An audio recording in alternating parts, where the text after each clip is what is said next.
και μια όθηση στη διαπραγμάτευση και στη δύναμη της ελληνικής πλευράς στη διαπραγμάτευση. Ναι.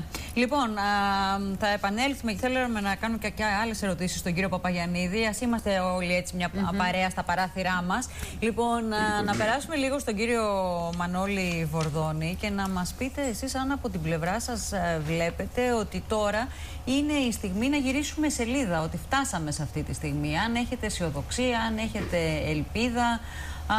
Πώς βλέπετε τη χώρα στον καιρό αυτό, σε αυτές τις μέρες που ζούμε. Και πώς πρέπει να γραφτεί μια νέα σελίδα, ενδεχομένως. Καταρχήν δεν υπάρχει αμφιβολία ότι ένας τόπος και μια κοινωνία η οποία βρίσκεται σε τέτοια μεγάλη πίεση, όλοι μας έχουμε την ανάγκη να κάνουμε ένα βήμα μπροστά, να εξελισσόμαστε και να αλλάξουμε σελίδα. Αυτό το ζητάμε όλοι και είναι το ζητούμενο. Θα ήθελα πριν πω οτιδήποτε άλλο να πάρω 2-3 λέξεις από αυτές που υπόθηκαν. Είπε ο κ. Παπαγιαννίδης αν μιλάνε οι πολιτικοί με ειλικρίνεια.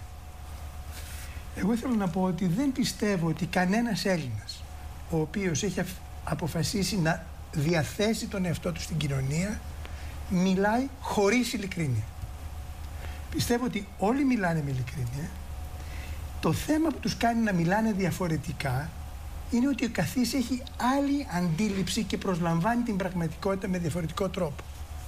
Πιστεύω ότι όλοι πιστεύουν ότι λένε την αλήθεια, φωτίζουν την αλήθεια με το δικό τους τρόπο, με τη δικιά τους ωριμότητα, με τη δικιά τους ανοιχτομυαλότητα, με τα δικά τους βιώματα πρακτικά. Άρα λοιπόν το ερώτημα και η αυριανή μέρα είναι πως αυτή η αντίληψη της πραγματικότητας, το ότι θα πάμε και θα καθίσουμε γύρω από ένα τραπέζι και θα μιλήσουμε για το μέλλον της χώρας όσον αφορά τα οικονομικά. Αλλά ακόμα περισσότερο θα μπούμε σε ένα υπουργείο, θα μπούμε σε μια περιφέρεια, θα μπούμε σε μια δημόσια υπηρεσία, θα πάμε στην κοινωνία και θα αξιοποιήσουμε τους ανθρώπους που υπάρχουν, τους λειτουργούς, τους δημόσιους, την κοινωνία, τα πανεπιστήμια κτλ. Για να κάνουμε τη δουλειά μας. Αυτό είναι το πρακτικό ζητούμενο της αυριανής μέρας. Άρα λοιπόν νομίζω ότι είμαστε στη στιγμή που ψάχνουμε την επόμενη σελίδα. Πιστεύω ότι όλοι οι οποίοι μιλούν οι πολιτικοί σήμερα ακούγονται τόσο διαφορετικά να μιλάνε, σαν ο ένας να λέει ψέματα και ο άλλος να λέει την αλήθεια. Εγώ πιστεύω ότι όλοι λένε τη δικιά τους αλήθεια. Όπως αισθάνομαι. Το ζήτημα είναι όμως, κύριε Βορδώνη, πώς εναρμονίζεται με την αλήθεια της κοινωνίας και με αυτό που βιώνουν, αυτό το τσουνάμι που βιώνουν οι πολίτες τα τελευταία χρόνια. Ναι, για το κομβικό σημείο, κύριε Βορδώνη, ήθελα να προσθέσω αυτό που είπε η Βάλια Πετούρη, ότι δηλαδή ζει ο άλλος μια πραγματικότητα, είναι γεγονός. Όπως το λέτε, ορθά το λέτε. Δηλαδή, ο καθένας έχει δικές του προσλαμβάνωσες και πώς ζει και πώς κινείται. Αλλά μήπως λέει κάτι παραπάνω?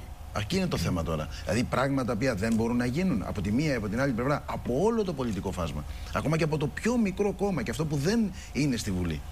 Έχει τη δυνατότητα δηλαδή να κάνει έτσι πιο ελκυστικό, θα λέγαμε, το πρόγραμμά του ή τη θέση του για να προσελκύσει και ψηφοφόρους. Γιατί η ουσία είναι κάλπη το βράδυ. Περνάμε μια δύσκολη στιγμή και την περνάμε από το 8, το 9, το 10, έτσι δεν είναι? Είναι έτσι. Το ερώτημα είναι, οι άνθρωποι οι οποίοι μπήκαν σε αυτά τα δωμάτια των διαπραγματεύσεων έκαναν την καλύτερη δουλειά που μπορούσαν να κάνουν, είχαν την υψηλότερη απόδοση που μπορούσαν να έχουν, είχαν τη μεγαλύτερη φαντασία και δημιουργικότητα και σθένος και ικανότητα διαπραγματευτική?